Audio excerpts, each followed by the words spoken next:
দর্শক, আজকে আপনাদের জন্য অনেকগুলো ব্রেকিং খবর আছে। একদম খবরে ঠাসা অনেকগুলো খবর দেওয়ার চেষ্টা করব। সৌদি থেকে যিনি দেখছেন তার জন্য আমার ভালোবাসা। চট্টগ্রামের বাঁশখালী হয়ে গেছে সেখানে। সব বাঁশ কি আওয়ামী লীগ নিয়ে গেছে ভাই? আপনার নিউজের অপেক্ষায় থাকি। সঠিক তথ্য পাই মালয়েশিয়া থেকে ফাতিমা। বোন, আপনার জন্য শুভকামনা। মাওনা থেকে দেখছেন জয়নাল আবেদীন। আমার সামনে প্রচুর কমেন্ট, শত কমেন্ট, যেগুলো আমার সিস্টেমে শো করে। আমি মাঝে ২ একটা নাম বলি। অনেকে রাগ করেন, ভাই আমার নামটা বলেন না। আবার অনেকে বলেন, ভাই নাম বলবেন না। কোনটা করব? চলেন খবর দিতে শুরু করি। আজকে শিরোনাম দেব অল্প, কিন্তু খবর আছে অনেকগুলো। যে খবর দিয়ে শুরু করতে চাই। চীন থেকে একেবারে খালি হাতে ফিরছেন ডোনাল্ড ট্রাম্প। সারা দুনিয়ার গণমাধ্যম, বাংলাদেশের গণমাধ্যম যে বলছে চীন ট্রাম্পের সাথে হাত মিলিয়ে ইরানকে বড় ধাক্কা দিয়েছে, সেই খবরটিও উল্টো হয়ে যাচ্ছে। থাকেন, আজকে সেই খবরও জানাবো। পাশাপাশি লেবানিজদের হাতে ২০ দখলদার সেনা ওপারে চলে গেছে, আল জাজিরার খবর। এবং আরব আমিরাত পুরো আরবকে ইরানের বিরুদ্ধে যুদ্ধে জড়াবার প্ররোচনা দিয়ে ফেসে যাচ্ছে। এবং নেতানিয়াহু, আমাদের নেতা কাকু, তিনিও ফেসে যাচ্ছেন ইরানের হাতে। এবং কি বলবো, ব্লুমবার্গ যে খবর দিয়েছে, মোটামুটি মাথা নষ্ট হয়ে যাবে ইয়াল জামিরের এবং নেতানিয়াহুর। দর্শক, আমি একটা করে আপনাদের খবর দেওয়ার চেষ্টা করছি। প্রথম যে খবরটা দিয়ে শুরু করতে চাই, ডোনাল্ড ট্রাম্প এবং শি জিনপিং। ডোনাল্ড ট্রাম্প এমন একটি সময় এই সফরটি করেছেন, তখন আমরা মোটামুটি, স্যার আপনার সাউন্ড একটু সমস্যা আছে মনে হয়। সাউন্ড কি কোনো সমস্যা আছে? আমি তো আমার সিস্টেমে সাউন্ড প্রবলেম দেখছি না। আপনারা তারপরে যদি প্রবলেম পান আমাকে বলবেন। আমার কাছে তো সাউন্ডের কোনো প্রবলেম দেখতে পাচ্ছি না। তো পৃথিবীর প্রত্যেকটি গণমাধ্যম চোখ ছিল যে চীন ডোনাল্ড ট্রাম্পকে কি দেবে। গত একদিন দুদিন ধরে আমাদের দেশের গণমাধ্যমগুলো, যারা পশ্চিমা গণমাধ্যম ফলো করে সংবাদ প্রচার করে, তারা তো ইরানকে একেবারে বিপদেই ফেলে দিয়েছিল। চীনে কাজ করে সাংবাদিক, আমার পরিচিত বেশ কজন আছেন, আমি বাঙালি, তাদের সাথে যোগাযোগ করেছি। তারা বললো যে বাংলাদেশের গণমাধ্যম ভুয়া খবর দিচ্ছে। তো আমি সেই খবরটি একটু দেরিতে হলেও আজকে আপনাদেরকে ২ দফা খবর দিয়েছি। সকালে একবার দিয়েছি, দুপুরে একবার দিয়েছি, বিকেল ৫:৩০ একবার, বিকেল সকাল ১১টা একবার। সেই খবরগুলো দেখলে আপনারা বিস্তারিত জানবেন। বলা হচ্ছে ডোনাল্ড ট্রাম্প শি জিনপিং এর কাছে হরমুজ প্রণালী খুলে দেওয়ার দাবি তুলেছিল।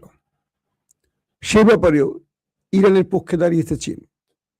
ডোনাল্ড ট্রাম্প বলছে যে $১ ট্রিলিয়ন মার্কিন ডলারের যেন বাণিজ্য নীতিতে চীন প্রবেশ করে ট্রাম্পের দেশ আমেরিকার সাথে, সেখানেও চীন না বলে দিয়েছে।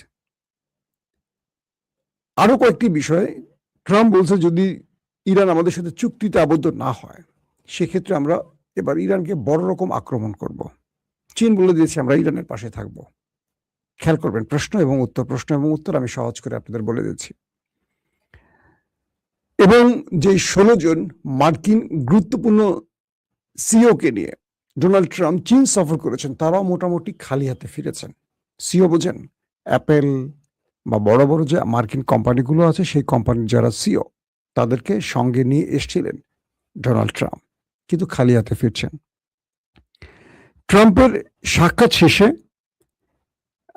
মোটামুটি চীন ট্রাম্পকে ধমক দিয়ে বলেছে যে তুমি ইরানের সাথে যে পাঙ্গা নিচ্ছ আর তুমি যে আমাকে দোষারোপ করছো, আগে তোমাকে নিজেকে চিন্তা করতে হবে, যুদ্ধটাকে আমি ছড়িয়েছি না তুমি ছড়িয়েছ।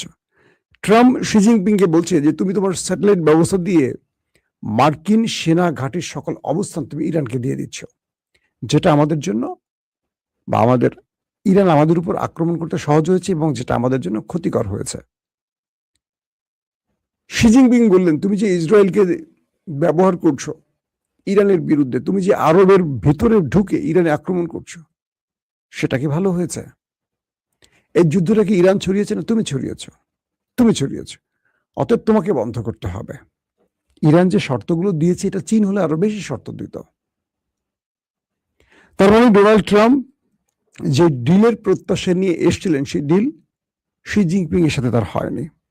এক প্রকার চীন বলে দিয়েছে আগে তুমি হরমুজ প্রণালী থেকে তোমার ব্লকেট সরাও, কাকে বলছে? ডোনাল্ড ট্রাম্পকে। কারণ সেখানে সে ব্লকেট দিয়ে বসে আছে এবং বলছে আগে তুমি তোমার ব্লকেট সরাও, তারপর আলোচনা হবে। তুমি ব্লকেট দিয়ে বিভিন্ন জাহাজকে আটকাবার চেষ্টা করছো, আর তুমি ইরানকে দায়ী করছো। তুমি সুযোগ পেলে ইরানের মধ্যে ঢুকছো, অ্যাটাক করছো, ড্রোন পাঠাচ্ছ, F-35 পাঠাচ্ছ, তারপর রিফুয়েলিং ট্যাঙ্কার পাঠাচ্ছ। ইরান তো এগুলো খেয়ে ফেলছে। তার মানে কি? তুমি অ্যাডভেঞ্চারের চেষ্টা করছো, তুমি অ্যাটাকের চেষ্টা করছো, ব্যর্থ হচ্ছে বলে এখন আমার কাছে আসছো। একদম টাইপটা এরকম। এক প্রকার শি জিনপিং ট্রাম্পকে ধমকের সুরেই কথা বলেছেন। বলছেন তুমি কি করতে চাও করো, তুমি স্যাংশন দিবা, যেটাই করো করো, আপত্তি নাই, বাট যে যুদ্ধটা তুমি শুরু করছো সেই যুদ্ধটা তুমি বন্ধ করো, তারপর আমরা দু দেশের মধ্যে আলোচনা করব। এদিকে ইসরায়েলের সাথে আরব আমিরাতের মধ্যে একটা বিরোধ শুরু হয়েছে কিছু বিষয় নিয়ে। সাম্প্রতিক ইসরায়েলের সেনাপ্রধান ইয়াল জামির সফর করেছেন আরব আমিরাতে। পুরো বিষয়টিকে গোপন রেখেছে আরব আমিরাত। প্রশ্ন হলো, এই দুই দেশের মধ্যে হঠাৎ করে গুটুটা হচ্ছে কেন? কেন ইসরায়েলের সেনাপ্রধান আরব আমিরাত সফর করছেন? তার উদ্দেশ্য কি? ব্লুমবার্গ, একটি বড় গণমাধ্যম, বলছে মূলত ইরানের বিরুদ্ধে যুদ্ধের পরিকল্পনা সাজিয়ে দেবার জন্য ইয়াল জামির আরব আমিরাত এসেছিলেন। শুধু এই খবরটি নয়, ইসরায়েলের যিনি প্রধানমন্ত্রী নেতানিয়াহু এবং মোসাদ প্রধান দুজনে এসেছিলেন আরব আমিরাতে, এবং সেখানে ইসরায়েল পরিকল্পনা সাজিয়ে দিয়েছে যেন আরব আমিরাত পুরো আরবকে নিয়ে ইসরায়েলের বিরুদ্ধে যুদ্ধ শুরু করে। সেই হিসেবে কয়েকবার আরব আমিরাত ইরানের ভেতরে অ্যাটাকও করে, যে খবরটি ইরান জেনে আরব আমিরাতকে শক্ত মাইট দেয়। তার পাওয়ার প্ল্যান্ট, তার গ্যাস কূপ জ্বালিয়ে দেয় ইরান। এরপর সৌদি আরবও এই অ্যাটাকে জড়ায়। এরপর সৌদি আরবকে একটা শক্ত মাইট দেয়। সৌদি আরব সঙ্গে সঙ্গে ফিল্ড মার্শাল আসিম মনির পাকিস্তানের সেনাপ্রধানকে ধরে, যে ওস্তাদ টাকা লাগলে টাকা নাও, কি করব, বাঁচাও। ইরান তো বুঝে ফেলছে যে আমি অ্যাটাক করছি। এরপর পাকিস্তান সৌদি আরবকে একটা শক্ত চাপ দিয়ে বলে, কে বলছে আপনাকে ইরানের সাথে এই সময় লড়তে? তখন পাকিস্তানকে সৌদি আরব বলে, তুমি মধ্যস্থতা করে দাও, আমি ইরানের সাথে আর লড়তে চাই না, ইরান যেন আমাকে ছাড় দেয়। পাকিস্তান বা ফিল্ড মার্শাল আসিফ মনির পুরো বিষয়টি ইরানকে বলে যে এখানে ইসরায়েল পরামর্শ দেয়, আরব আমিরাত আরবকে দিয়ে এই অ্যাডভেঞ্চারের চেষ্টাটা করে। সৌদি আরব এই কাজটা করবে না। মোহাম্মদ বিন সালমান তার ভুল বুঝতে পেরেছে। তখন ইরানের পক্ষ থেকে পাকিস্তানকে আশ্বস্ত করা হয়, যদি সৌদি আরব এই ভুল আর না করে তাহলে আমরা এই যাত্রা সৌদি আরবের উপর আর হামলা করব না। ইন্টারেস্টিং ব্যাপার, এই তথ্যটা জেনে যায় আরব আমিরাত। আরব আমিরাত সৌদির সাথে, মানে সৌদিকে এই যুদ্ধ থেকে সরিয়ে নেওয়ার কারণে পাকিস্তানের উপর চাপ তৈরি করে, এবং পাকিস্তান তাদের দেশ থেকে কত বিলিয়ন ডলার ঋণ করেছিল আরব আমিরাত থেকে। আপনারা জানেন যে আরব আমিরাতে সর্বাধিক পাকিস্তানিরা থাকে এবং ভারতীয়রা থাকে। পাকিস্তানের সাথে আরব আমিরাতের সম্পর্ক খুব ভালো, কিন্তু এই যুদ্ধে মধ্যস্থতা করার কারণে, যেহেতু যুদ্ধটা চলছে না বা যুদ্ধটা বন্ধ করে দিচ্ছে পাকিস্তান বিভিন্ন দুতিয়ালি করে, তাই খেপে গেছে পাকিস্তানের উপর আরব আমিরাত। হুট করে বলছে তোমার ঋণ স্টপ, তুমি আমার টাকা ফেরত দাও। বড় রকম চিপায় পড়ে যায় পাকিস্তান। কি করবে শাহবাজ শরীফ আর আসিম মনির? তারা তো লুটপাট করে সব টাকা খেয়ে ফেলছে। কি করবে? ইমরানকে জেলে রাখার পর দেশ তো অচল হয়ে গেছে প্রায়। তো আরবের কাছ থেকে টাকা নিয়ে, লোন নিয়ে নিয়ে নিয়ে নিয়ে তারা কোন রকম বেঁচে আছে। মানে কি বলবো, আইসিইউতে আছে পাকিস্তান। কারণ বাংলাদেশ আর পাকিস্তানের টাইপটা হলো এরকম, এখানে রাজনীতিবিদরা ক্ষমতা আসেন লুটপাট করতে। তো সেম পাকিস্তানের লুটপাটকারীরা লুটপাট করছে, যেহেতু অবৈধ দখলদার, তারা ক্ষমতা দখল করেছে। আর মূল বিজয়ী ইমরান খান তো জেলেই আছেন, তাকে তো জেলে আটকে রাখা হয়েছে যাতে তিনি আর বের হতে না পারেন সেই ব্যবস্থা করে। তো আরব আমিরাত যখন টাকা চাইছে পাকিস্তানের কাছে, পাকিস্তান পড়ে গেছে বিপদে। বলছে হয় তুমি আমার পক্ষে আসো, আমার পক্ষে দাঁড়াও, সৌদিকে নাও, তুমি নাও, আসো আমরা ইরানকে আক্রমণ করি। পাকিস্তানের জনগণ বিষয়টাকে ভালোভাবে গ্রহণ করবে না, এটা আসিফ মনির জানে। আমাদের চেয়ে বেশি পাকিস্তানিরা ইরানের পক্ষে দাঁড়িয়ে যায়। ফলশ্রুতিতে সৌদি আরবের শরণাপন্ন হয় পাকিস্তান। পাকিস্তান গিয়ে বলে মোহাম্মদ বিন সালমানকে যে আমাকে এত টাকা দাও, কিছু আমার রিজার্ভ রাখবো আমার ব্যাংকে, কিছু ডলার পাঠাও, আর কিছু আমি আরব আমিরাতকে দিয়ে লোন শোধ করব। আরব আমিরাত আমাকে চেপে ধরছে তোমাকে আমি যুদ্ধ থেকে সরাবার জন্য। মোহাম্মদ বিন সালমান পাকিস্তানকে কয়েক বিলিয়ন মার্কিন ডলার দেয়। পাকিস্তান সেই টাকাটা ব্যাংকে জমা করে আর বাকিটা আরব আমিরাতকে দিয়ে দেয়। আরব আমিরাত তো খেপে যায়। এরপর আরব আমিরাত বলে আমরা এখন ভারতীয়দের ঢোকাবো আর তোমাদের বের করে দেব সৌদি কি বলে আরব আমিরাত থেকে। এই পরিস্থিতিতে আছে। তো এর মধ্যে মিস্টার নেতানিয়াহু এবং মোসাদ প্রধান যখন তারা আরব আমিরাত সফর করেন, এই বিষয়টি ইরান জেনে যায়। যখন যে অঞ্চলে তারা সফর করেন, ইরান সেই অঞ্চলে কয়েক দফা ড্রোন এবং মিসাইল অ্যাটাক চালালে দ্রুত তাদের অবস্থান পরিবর্তন করা হয়। আরব আমিরাত বুঝতে পারে যে ইরান হয়তোবা ইসরায়েল প্রধানমন্ত্রী এবং গোয়েন্দা প্রধান মোসাদের প্রধান যিনি, তাদের অবস্থান ইসরায়েলের কাছে তথ্য চলে আসে। এই তথ্যটি বলা হয় যে সূত্রগুলো একটু অস্পষ্ট। একটি সূত্র বলছে তথ্যটি তুরস্ক ইরানকে দেয়, আরেকটি সূত্র বলছে যে এটা ইরান দেয়, একে বলে চীন দেয়। তো চীন তো আসলে ইসরায়েলের সাথে খুব বড় বিরোধে যাওয়ার কথা না, চীন এবং রাশিয়ার। তারা আমেরিকার সাথে বিরোধে যেতে পারে কারণ ইসরায়েলের সাথে তাদের স্বার্থ সংশ্লিষ্ট ব্যাপার আছে।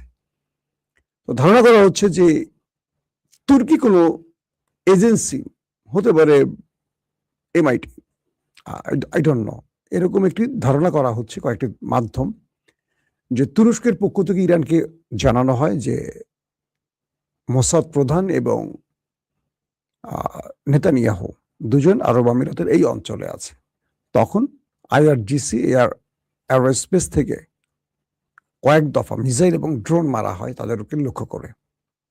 এই সংক্ষিপ্ত সফরটি তারা মানে স্থান পরিবর্তন করে তারা সেখান থেকে আবার কেটে পড়ে।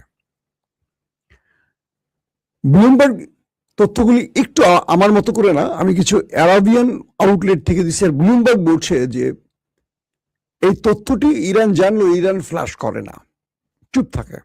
কিন্তু সাম্প্রতিক সময় নেতানিয়াহুর প্রধানমন্ত্রী দফতর থেকে এই সংবাদটি প্রকাশ করা হয় যে তারা আরব আমিরাত সফর করেছেন গোপনে। তো এই খবরটি জেনে আরব আমিরাত খেপে যায়। খেপে গিয়ে আরব আমিরাত বলে যে তুমি গোপনে আসছো, গোপনে ছিলা, তুমি এটা জানিয়েছো কেন? অর্থাৎ ইসরায়েল নিজে যে কাজটি করে, ইসরায়েল সেই কাজটি আবার ফ্লাশ করে দেয়। মানে নিজেই গোপনে সফর করেছেন মোসাদ প্রধানকে দিয়ে, আবার তার সেনা প্রধান ইয়াল জামিরকে পাঠিয়েছেন, আবার তারাই প্রকাশ করে আরব আমিরাতকে শিক্ষা দিয়ে দিলেন, ইরানের সামনে ছেড়ে দিলেন ইরান এবার তুমি ধোলাই চালাও। তার চেয়ে ভয়ঙ্কর খবরটা কি জানেন? আরব আমিরাত পুরো গালফের আরব দেশগুলোকে নিয়ে ইসরায়েলের পরিকল্পনা সাজায় তারা একজোট হয়ে ইরানের বিরুদ্ধে হামলা করবে। কিন্তু সৌদি আরব, কাতার বেঁকে বসে। তারা বলছে যে না, তারা এই ফাঁদে নামবে না, এই ফাঁদে পা দেবে না। তো এই কারণে আরব আমিরাত খেপে যায়।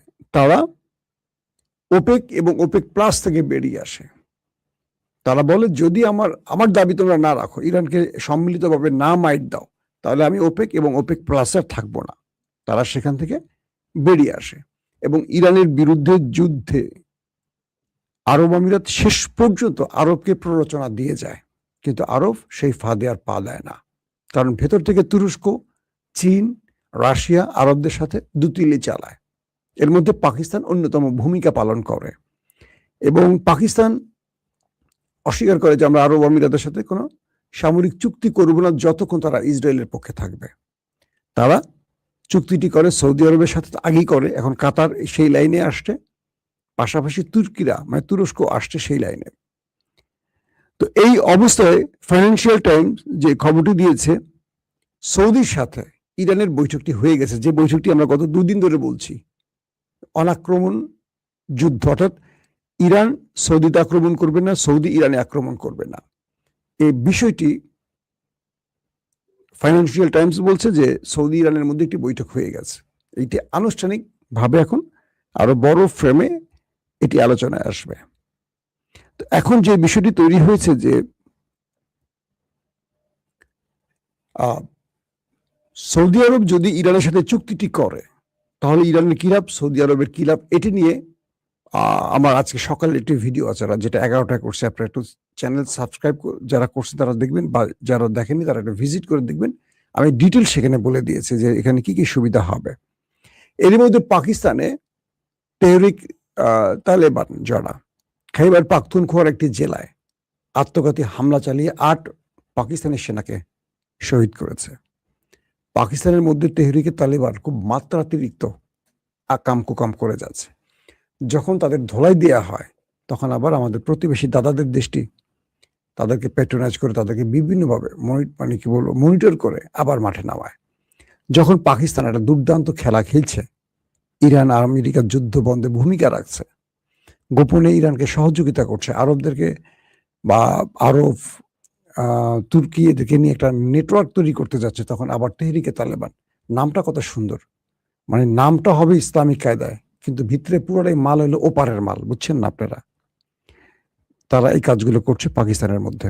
ইতিমধ্যে লেবাননের পক্ষে আল জাজিরার যে খবরটি দেখলাম সেখানে বলা আছে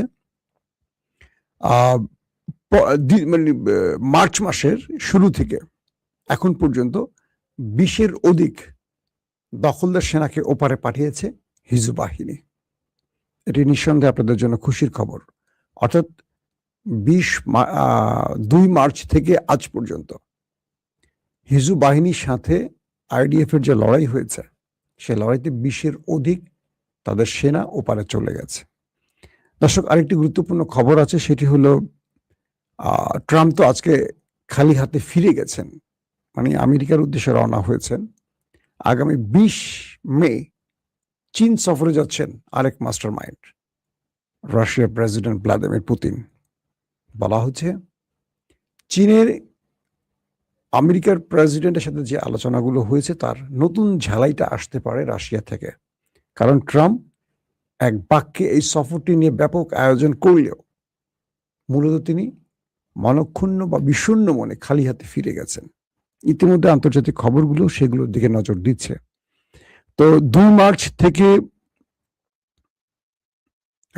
দুঃখিত, যে খবরটি বলছিলাম যে মিস্টার নেতানিয়াহু এবং শি জিনপিং এর মধ্যে যে আলোচনাটি চূড়ান্ত হয়েছে এবং আগামী সপ্তাহে তারা আসছেন, সেটিও আমার মনে হয় ইরান যুদ্ধের জন্য একটা বড় ভূমিকা রাখবে। অর্থাৎ আমেরিকা বলে গেছে চীনকে, যেহেতু আলোচনা সফল হয়নি আর চীন আমাদের কোনো শর্ত মানছে না, তার মানে আমরা চীনের উপর এবার বড় মাত্রা ইরানের উপর বড় মাত্রা আক্রমণ করতে যাচ্ছি। এখন বিষয়টা হলো যে ইরানকে রক্ষায় চীন এবং রাশিয়ার ভূমিকা কি হবে। আগামী সপ্তাহের আলোচনা থেকে সেই বিষয়টি হয়তো আরো ক্লিয়ার জানা যাবে। আরব আমিরাতের খবরটি দিয়ে শেষ করি যে আরব আমিরাত ইসরায়েলের সাথে গোপন প্রেম করছে, কয়েকটি সূত্রের দাবি। সেই আরব আমিরাত ভারতের সাথে $5 বিলিয়ন চুক্তি করতে যাচ্ছে, অথচ তারা পাকিস্তানকে বের করে দেওয়ার পরিকল্পনা করছে। বাংলাদেশের সাথে তো খারাপ আচরণ আছেই, বুঝতে পারছেন, অনেক বড় বড় জুব্বা পরে, ভিতরে পায়জামা ছাড়া। সেই দেশটি ইসরায়েলকে তার দেশে আনছে, ইরানকে ধ্বংসে। সেই দেশটি ভারতকে $5 বিলিয়ন চুক্তি টাকা দিচ্ছে, ভারতকে দিচ্ছে, ভারত দিচ্ছে না। তো এমন একটি দেশ আরবের মধ্যে বসে আছে, তা আমরা আশা করি সেই দেশের শুভ বুদ্ধির উদয় হবে, নতুবা ইরানকে বলবো তাদেরকে যেটা করা সেটা করে দিতে। দর্শক, আমাদের চ্যানেল যাদের ভালো লাগে অবশ্যই সাবস্ক্রাইব করবেন, আমি এটা খুব কম বলি। পাশাপাশি আমাদের ফেসবুক মাসুম মাহবুব ফেসবুকটি আপনারা একটু লাইক ফলো করতে পারেন। আমি দেখতে পাচ্ছি ফেসবুকে আজকে দর্শক খুবই কম, কারণ এটি নোটিফিকেশন আকারে কোনো জায়গায় যায়নি, হয়তো শিরোনামটা তাদের ভালো লাগে নাই। কাদের বুঝতেন তো?